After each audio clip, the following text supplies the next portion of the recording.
Hello මගේ රත්තරන් යාළුවනේ කොහමද? හොඳින් ඉන්නවද ඔයගොල්ලෝ? මාව වටන්නට එක්කගෙන යන පිනමැටි ඔයාට ලබන ආත්මේ බල්ලෙක් වෙන්න. ලොකෝයි ඔයා ඔටෝනේ නනුවල් නෙමෙයිනේ. නෝනවදනි මහත්තයෝනි මම ඔයගලගේ මුලින්ම සමාව ඉල්ලනවා. මෙතනින් එහාට වෙන දේවල් පුංචි දරුවන්ට පෙන්නන්න හොඳ නැහැ. ඒ දරුවන්ව පිටත් කරන්න එළියට. මගේ අම්මයි ගම ගාල්ලේ හිත ලෑල් නාන්නේ අපි පීල්. අපේ තාත්තා වැඩ කර අවුරුදු 20ක් රේල්. සලාම් අලයිකුම්.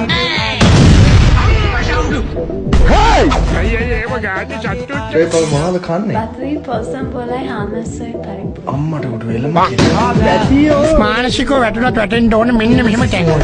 සක්කිලිය. අනිත් ගෑනුවා කියන්නේ මේ මම. ඔය පවණි වගේ නෙමෙයි මම. මාත් එක්ක කැමැත්තෙන් ආපු පළවෙනි ගෑණ තමයි ඔබ. අයියා වගේ කෙනෙක් ලබන්න ගෑණියෙක් පින් කරන්නේ. අයියා හැන්දෑවට අපේ ගෙදර වරේ. ඔබ එපා කීවත් මං හවස එන්න තමයි හිටියේ. චන්දන සීන ගඟේ යොකා නැතුව නාලා උගේ වල්ලකින් බුලෝ කාලා නානානානානානා ආව එක්කම් ඵල එළියට රාජ්‍ය බැංකුව තමයි කොහොරා කන්නේ. අදිසියේ අහන්නකෝ අනේ මේ වැඩ කරන අපේ විරුවා මව් බිමට හෙමින් කෙලියා. ඵලයා.